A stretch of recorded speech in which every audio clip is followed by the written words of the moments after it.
Assalamualaikum warahmatullahi wabarakatuh. Selamat pagi semua. Di sini kami kelompok 10 yang beranggotakan Aldo Dwi Christian, Dava Muhammad Cakradewa, dan saya sendiri, Akila Alto Fatinati Lestari, akan mempresentasikan tentang molar behavior dengan tokoh Edward C. Stallman. Edward C. Stallman lahir di Newton, Massachusetts, di Amerika Serikat pada tanggal 14 April 1886. Ia memperoleh gelar Master of Art pada tahun 1912 dan doktornya di Universitas Harvard pada bidang psikologi. Lalu, ia mengajar di Universitas Northwestern pada tahun 1915 sampai dengan 1918. Dari universitas ini, ia pergi ke Universitas California dan menetap di sana hingga ia mengundurkan diri karena menolak untuk menandatangani sumpah setia yang dianggapnya sebagai pelanggaran kebebasan akademik. Akan tetapi, ia kembali lagi ke universitas ini atas permintaan para profesor. Stallman dibesarkan dalam keluarga Quaker dan sikap pasifismenya menjadi tema yang konstan dalam karirnya. Pada 1942, ia menulis Drive Toward War, di mana Stallman menunjukkan beberapa perubahan dalam sistem politik, pendidikan, dan ekonomi yang akan meningkatkan kemungkinan tercapainya dunia baru yang damai. Dalam kata pengantarnya, Stallman mengemukakan alasannya menulis buku ini. Ia mengemukakan sebagai warga negara Amerika, profesor universitas, dan orang yang dibesarkan dalam tradisi pasifis, saya sangat menentang perang. Stallman menghabiskan sebagian besar hidupnya sebagai tokoh yang pembangkang. Ia menentang perang saat perang sedang populer, dan ia menentang behaviorisme Watsonian ketika behaviorisme itu menjadi aliran psikologi yang terpopuler pada saat itu. Stallman kemudian meninggal di Berkeley, California pada tahun 1959 pada tanggal 19 November. Perilaku molar.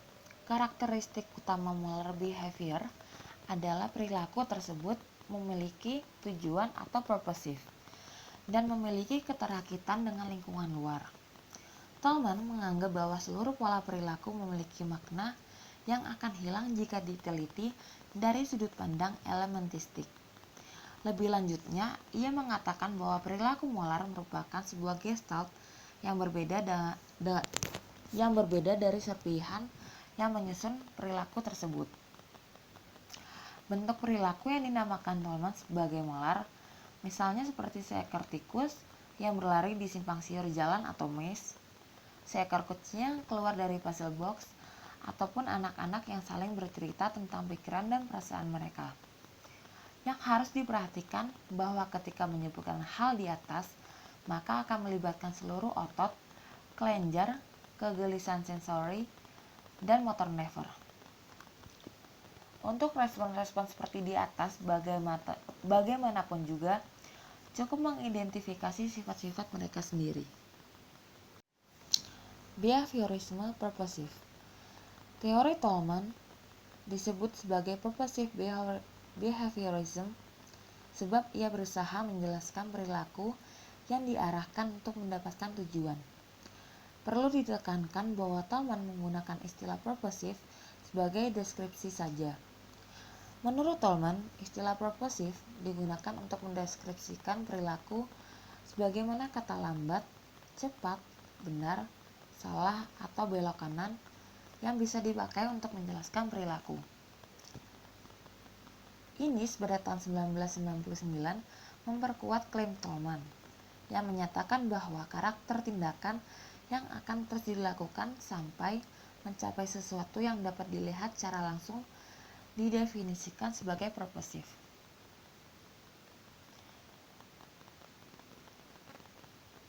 Oleh karena itu, perilakunya disebut goal directed atau purposive.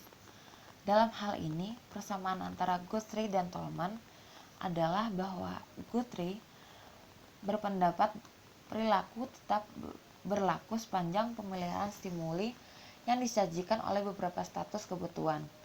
Sedangkan menurut Tolman, perilaku seolah-olah merupakan goal yang diarahkan sepanjang organisme sedang mencari-cari sesuatu yang ada di lingkungannya. Behaviorisme purposive. Teori Tolman disebut sebagai purposive behaviorism sebab ia berusaha menjelaskan perilaku yang diarahkan untuk mendapatkan tujuan. Perlu ditekankan bahwa Tolman menggunakan istilah purposive sebagai deskripsi saja.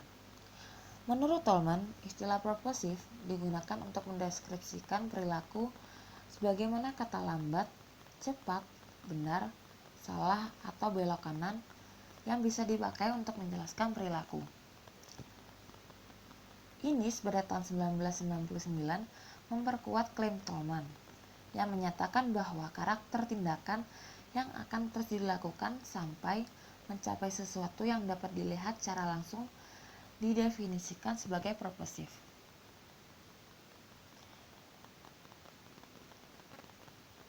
Oleh karena itu, perilakunya disebut goal-directed atau purposive. Dalam hal ini, persamaan antara Guthrie dan Tolman adalah bahwa Guthrie berpendapat perilaku tetap berlaku sepanjang pemeliharaan stimuli yang disajikan oleh beberapa status kebutuhan. Sedangkan menurut Tolman, perilaku seolah-olah merupakan goal yang diarahkan sepanjang organisme sedang mencari-cari sesuatu yang ada di lingkungannya. Penggunaan tikus. Beberapa orang mungkin berpikir aneh ketika seorang teoritis kognitif menggunakan tikus sebagai subjek percobaan. Namun, Tolman mengatakan bahwa saya percaya segala sesuatu yang penting dalam psikologi, kecuali mungkin soal-soal seperti pembentukan superego dan segala sesuatu yang melibatkan masyarakat dan kata-kata dapat diteliti dengan analisis eksperimental dan teoritis secara terus-menerus terhadap perilaku tikus dalam percobaan pemilihan arah jalur Maze. Konsep teoritis utamanya memperkenalkan penggunaan variabel intervening atau penyela ke dalam riset psikologi, dan Hull meminjam ide ini dari Tolman. Mereka menggunakan variabel intervening dengan cara yang sama, akan tetapi Hull mengembangkan teori belajar yang lebih luas dan komprehensif ketimbang Tolman. Para tokoh behavioris seperti Pavlov, Watson, Guthrie, dan Hull mengatakan bahwa asosiasi-asosiasi stimulus-respon itu yang dipelajari dan melibatkan hubungan S dan R yang kompleks. Atau belajar adalah perubahan dengan tingkah laku sebagai dari interaksi atau lain stimulus dan respons. Sedangkan Tolman mengambil petunjuk atau pandangan awal dari teori-teori Gestalt yang mengatakan bahwa dalam belajar, hal yang utama adalah proses interaksi yang berkesinambungan dengan lingkungan. Sebuah organisme yang sampai pada eksplorasi yang kemudian menemukan peristiwa tertentu, lalu ditunjukkan pada peristiwa tertentu lainnya, atau dengan kata lain, lalu ditunjukkan pada peristiwa tertentunya, atau dengan kata lain, sebuah tanda memimpin tanda yang lain. Oleh karena itu, Tolman lebih dikenal sebagai ahli teori SS yang pengetahuan bagi Tolman adalah suatu proses berkelanjutan yang tidak memerlukan motivasi apapun. Dalam hal ini, Tolman sependapat dengan Guthrie yang bertentangan dengan Pavlov, Skinner, dan Thorndike. Bagaimanapun juga, harus ditunjukkan bahwa motivasi adalah penting bagi teori Tolman. Karena motivasi itu menentukan aspek-aspek lingkungan yang mana hendak disertai organisme tersebut. Misalnya, organisme yang lapar akan memakan makanan yang ada di lingkungan itu. Menurut Tolman, Belajar adalah mengenal tentang situasi. Organisme belajar tentang sesuatu yang ada di sekitarnya. Jika ia berbalik ke kiri, ia akan menemukan sesuatu, dan jika ia berbalik ke kanan, ia temukan juga sesuatu yang lain. Hal ini terjadi secara berangsur-angsur sehingga hanya membuat kesimpulan sendiri. Dengan demikian, menurut Tolman, belajar itu akan sia-sia jika hanya dihafal. Confirmation versus reinforcement. Sebagaimana Guthrie, konsep penguatan atau reinforcement adalah tidak penting bagi Tolman sebagai variabel pembelajaran. Tetapi menurut Tolman, selama pengembangan peta kognitif, organisme sendiri menggunakan ekspektasi atau harapan yang merupakan perkiraan tentang apa yang akan muncul. Ekspektasi tentatif awal dinamakan sebagai hipotesis, dan hipotesis ini akan dikonfirmasi atau dibantah berdasarkan pengalaman. Hipotesis yang dikonfirmasi akan dipertahankan, dan hipotesis yang dibantah akan dibuang seiring peta kognitif yang terus berkembang. Yang harus diperhatikan adalah proses penerimaan maupun penolakan hipotesis merupakan sebuah proses kognitif yang bukan termasuk tindakan behavior. Dalam proses pengambilan keputusan dalam persepsi, Brunner menyatakan ada 4 tahap pengambilan keputusan. Yang pertama adalah kategorisasi primitif, yang dimana objek atau peristiwa yang diamati diisolasi dan ditandai berdasarkan ciri-ciri khusus. Yang kedua, mencari tanda atau cue search, di mana si pengamat secara tepat memeriksa lingkungan untuk mencari informasi-informasi tambahan untuk memungkinkan melakukan kategorisasi yang tepat. Ketiga, konfirmasi. Terjadi setelah objek mendapatkan penggolongan sementaranya. Pada tahap ini, si pengamat tidak lagi terbuka untuk sembarang masukan, melainkan ia hanya menerima tambahan informasi yang akan memperkuat konfirmasi keputusannya. Masukan-masukan yang tidak relevan akan dihindari. Keempat, konfirmasi tuntas, di mana pencarian tanda-tanda diakhiri. Tanda-tanda baru diabaikan dan tanda-tanda yang tidak konsisten dengan kesimpulan juga diabaikan. Vicarious trial and error. Tolman memperhatikan karakteristik tikus dalam maze sehingga ia bisa memanfaatkannya sebagai pendukung untuk menafsirkan teori belajarnya. Seekor tikus sering berhenti pada satu titik tertentu dan memandang sekelilingnya seolah-olah berpikir tentang bagaimana alternatif yang ada. Kegiatan seperti ini, berhenti dan memandang sekelilingnya, yang disebut Tolman sebagai vicarious trial and error, sehingga organisme itu bisa membuat kesimpulan sendiri dan berbagai kegiatan yang telah dilakukannya. Learning versus performance. Menurut Tolman, kita mengetahui banyak hal tentang lingkungan di sekitar kita. Akan tetapi, kita hanya menggunakan informasi atau pengetahuan itu ketika kita harus melakukannya. Dalam status kebutuhan atau need, organisme memanfaatkan apa yang telah dipelajarinya hingga sampai pada real testing yang bisa mengurangi kebutuhan itu. Misalnya, ada 2 keran air di dalam rumah kita. Dalam jangka waktu yang lama, kita tidak pernah memperhatikan atau meminumnya hingga suatu saat kita akan terasa sangat haus. Secara spontan, kita akan meminumnya dari salah satu dari keduanya. Dari sini, kita akan mengetahui bagaimana menemukan air minum itu tanpa harus menunggu hingga terasa haus. Beberapa poin sejauh ini yang dapat diringkas adalah: yang pertama, organisme membawa kepada bentuk problem solving berbagai hipotesis yang bisa jadi akan memanfaatkan percobaan untuk memecahkan masalah ini. Hipotesis ini sebagian besar didasarkan pada pengalaman terdahulu. Dan Tolman juga percaya bahwa beberapa strategi problem solving bisa jadi merupakan pembawaan. Yang kedua, hipotesis yang survive, yaitu yang sesuai dengan kenyataan yang akan menjadikan maksud atau tujuan tercapai. Yang ketiga, ketika ada berbagai tuntutan maupun alasan yang harus dipenuhi, sebuah organisme akan memanfaatkan penggunaan informasi yang ada dalam peta kognitifnya. Dalam hal ini, yang menjadi dasar perbedaan learning dan performance. Lalu yang selanjutnya adalah latent learning. Jadi latent learning menurut Tolman ini hampir sama dengan yang dijelaskan dari toko Brunner mengenai discovery learning.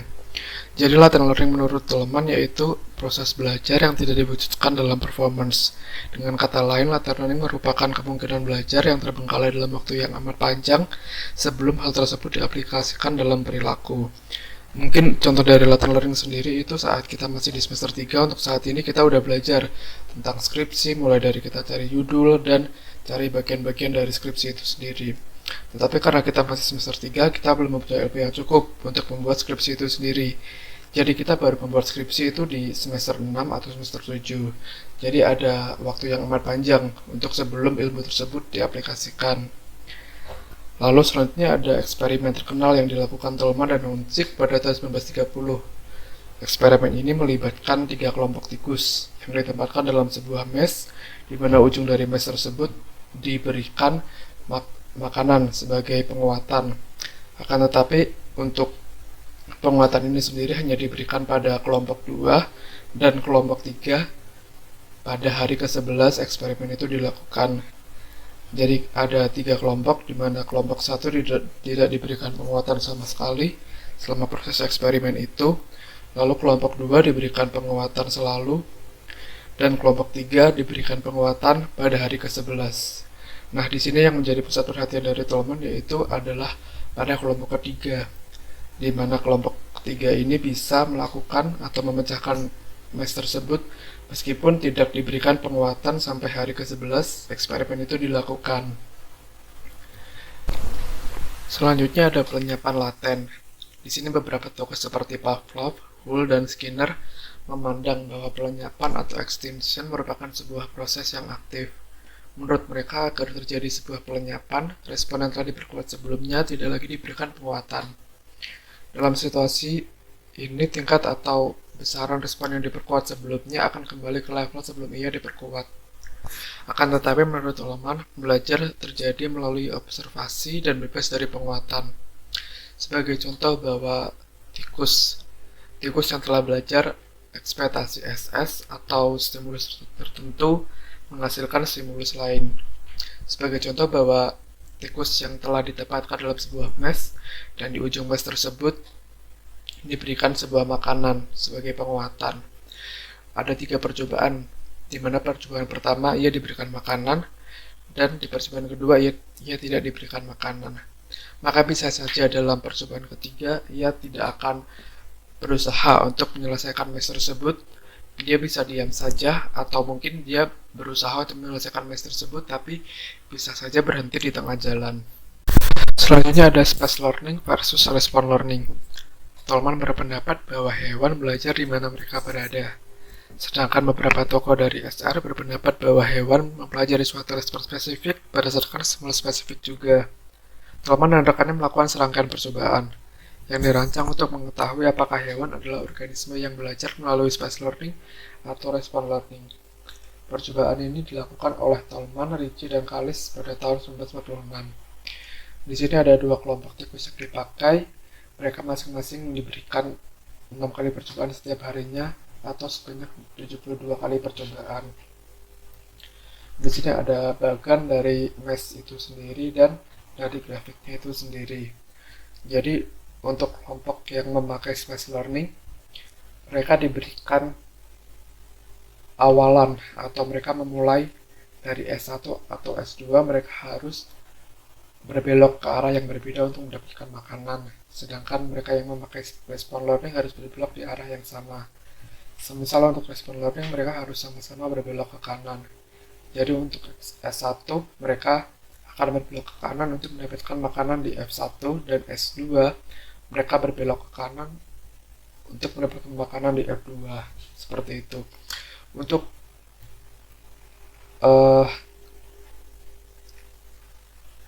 kriteria dari eksperimen ini sendiri adalah 10 kali tanpa kesalahan selama berturut-turut. Di sini bisa dilihat bahwa berdasarkan percobaan ke-9 hingga percobaan kesekian, di sini bahwa kelompok dari space learning yang lebih secara berturut-turut tidak ada kesalahan sama sekali.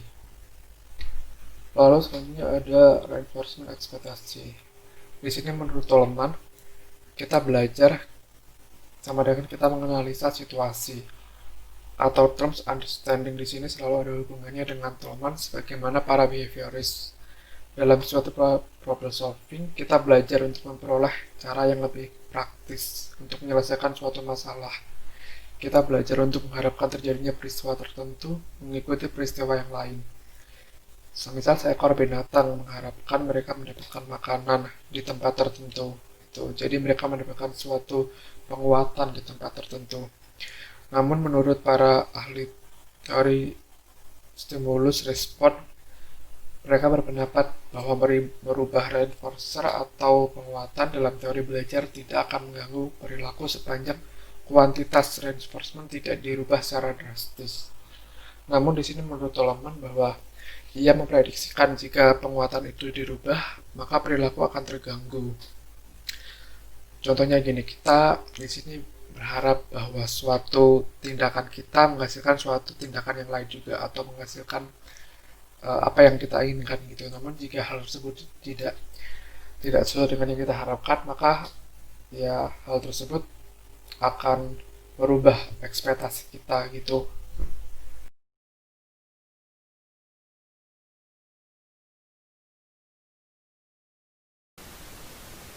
Aspek formal teori Tolman.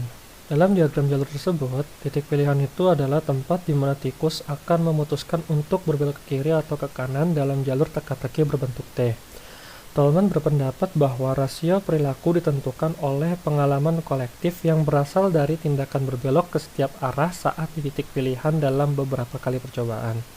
Pengalaman ini memungkinkan hewan untuk belajar jalur ini akan menuju ini atau jalur itu akan menuju itu. Jadi, jika hewan tersebut sudah belajar ataupun memiliki tujuan, maka hewan tersebut akan berbelok sesuai tujuan yang akan dicapai. Dengan kata lain, organisme belajar tentang sesuatu yang ada di sekitarnya. Jika ia berbelok ke kiri, ia akan menemukan sesuatu. Jika ia berbelok ke kanan, ia akan temukan juga sesuatu yang lain. Dan juga dalam hal ini variabel lingkungan, perbedaan individual, dan variabel intervening berpengaruh terhadap perilaku.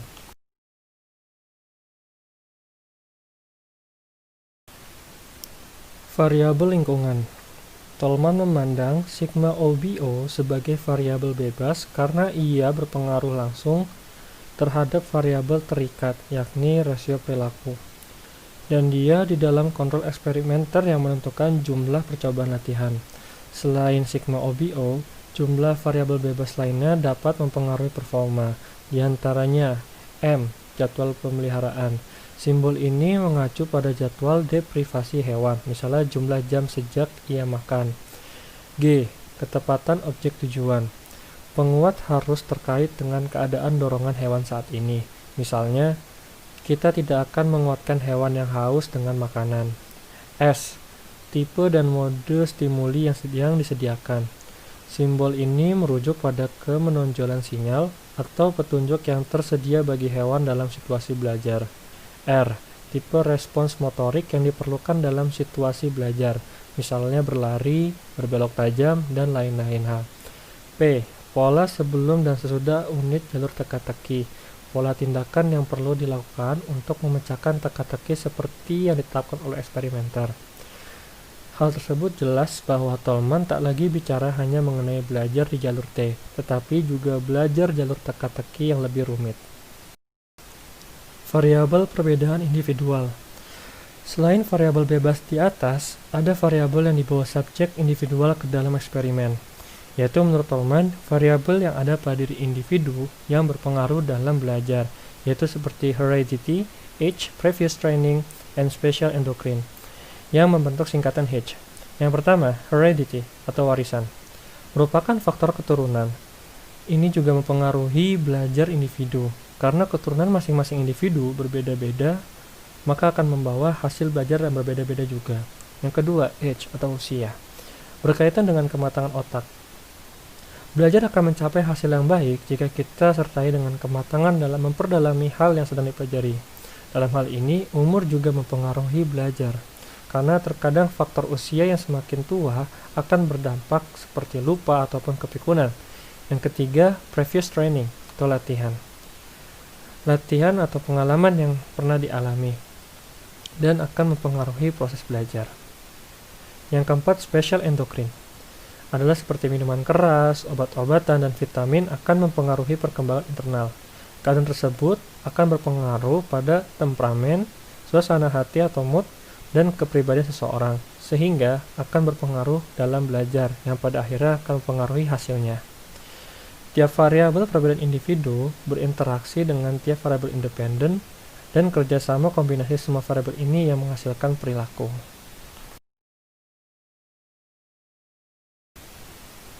Variabel intervening. Tolman mendefinisikan teori sebagai variabel intervening. Semua variabel ini adalah unsur yang diciptakan oleh teoritisi untuk membantu menjelaskan hubungan antara variabel bebas dengan variabel terikat. Contoh, ditemukan bahwa kinerja pada tugas belajar akan bervariasi sesuai dengan lamanya deprivasi makanan, dan itu adalah hubungan empiris. Tetapi jika orang mengatakan bahwa lapar bervariasi sesuai dengan lamanya deprivasi dan karenanya memengaruhi belajar, konsep lapar dipakai sebagai variabel intervening. Sebagai akibat dari pengalaman sebelumnya, muncul hipotesis yang memengaruhi perilaku. Setelah hipotesis ini dikonfirmasi oleh pengalaman, mereka menjadi keyakinan. Fungsi variabel intervening tampak jelas dalam hal ini. Adalah fakta empiris bahwa performa meningkat seiring dengan bertambahnya jumlah percobaan belajar. Tetapi variabel intervening dibuat untuk menjelaskan mengapa hal itu terjadi.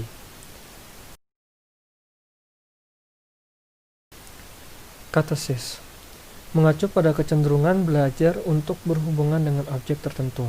Misalnya ada makanan tertentu untuk memuaskan dorongan lapar dari seseorang yang tinggal di suatu negara. Orang yang tinggal di daerah di mana biasanya makan ikan, itu sudah menjadi kebiasaan, cenderung akan menjadikan ikan untuk menghilangkan rasa laparnya. Orang-orang tersebut mungkin tidak menyukai daging sapi atau spaghetti, karena menurut mereka, makanan itu tidak diasosiasikan dengan pemuasan dorongan rasa lapar. Dengan contoh lain, mahasiswa matematika cenderung untuk mempelajari tentang rumus-rumus matematika, walaupun ada potensi untuk mempelajari ilmu selain matematika, karena stimuli tertentu itu dihubungkan dengan kepuasan tertentu, sehingga stimuli-stimuli itu akan cenderung untuk dicari ketika keadaan itu terulang. Keyakinan ekuivalensi. Ketika sebuah subtujuan memiliki efek yang sama dengan tujuan itu sendiri, maka subtujuan itu dikatakan merupakan keyakinan ekuivalensi. Misalnya, seorang atlet olahraga yang belajar pada fakultas ataupun akademi olahraga, maka dengan jelas dapat ditunjukkan dengan minat, kebutuhan, dan menerima pembelajaran tanpa harus menanyakan tentang kualitas nilai belajar dan juga menanyakan tentang rasa suka. Dengan contoh lain, selama dapat ditunjukkan bahwa dengan penerimaan nilai tinggi akan terjadi reduksi temporer dalam kebutuhan siswa untuk disukai dan diterima orang lain meski dia tidak memberitahukan nilainya kepada orang lain, maka kita punya bukti adanya keyakinan ekuivalensi. Ekspektasi medan ini berkembang dengan cara yang serupa dengan perkembangan peta kognitif. Sebuah organisme belajar tentang objek dan fungsinya bahwa sesuatu akan menimbulkan sesuatu yang lain. Setelah melihat isyarat tertentu, misalnya, dia akan berharap isyarat lain akan muncul. Seperti ketika hewan melihat satu isyarat, ia belajar untuk mengharapkan isyarat lain terjadi.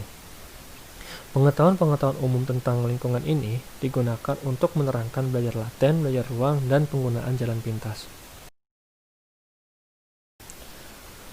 Mode medan kognisi. Jenis belajar seperti ini kurang diminati oleh Tolman. Ini adalah sebuah strategi, cara pendekatan untuk situasi problem solving. Hal ini merupakan sebuah tendensi untuk menyusun perceptual field dalam bentuk tertentu. Tolman menduga bahwa tendensi ini adalah bawaan namun dapat dimodifikasi oleh pengalaman. Dalam kenyataannya, sebagian besar hal penting mengenai strategi yang berhasil dalam memecahkan problem adalah strategi itu akan diuji cobakan lagi dalam situasi yang sama di masa mendatang. Jadi, mode medan kognisi yang efektif atau strategi pemecahan masalah yang efektif ditransfer ke problem terkait. Tolman meringkas pemikirannya tentang jenis belajar ini sebagai berikut. Di dalam 4 kategori ini, saya mencoba meringkaskan semua prinsip itu sebagai struktur medan lingkungan yang relevan dengan semua medan lingkungan, dan yang entah itu bawaan atau dipelajari dijalankan oleh individu dan diaplikasikan ke setiap medan baru yang dia temui. Diskriminasi dorongan berarti bahwa organisme dapat menentukan keadaan dorongan mereka sendiri dan karenanya dapat merespon dengan benar. Misal, ditemukan bahwa hewan dapat dilatih untuk berbelok ke suatu arah dalam jalur teka-teki berbentuk T apabila mereka lapar, dan ke arah lain apabila mereka haus. Jadi karena Tolman percaya pada dorongan fisiologis dan sosial, maka diskriminasi dorongan adalah konsep penting baginya. Jika kebutuhan organisme tidak jelas, tujuannya tidak jelas, dan karenanya perilakunya mungkin tak tepat. Bagaimana orang akan bertindak ketika mereka, misalnya membutuhkan cinta, akan berbeda dengan ketika mereka membutuhkan air. Pola motor.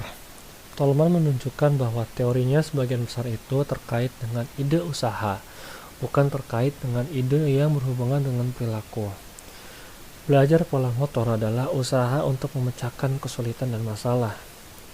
Serta Tolman juga menerima pendapat Guthrie tentang bagaimana respon menjadi diasosiasikan dengan perilaku.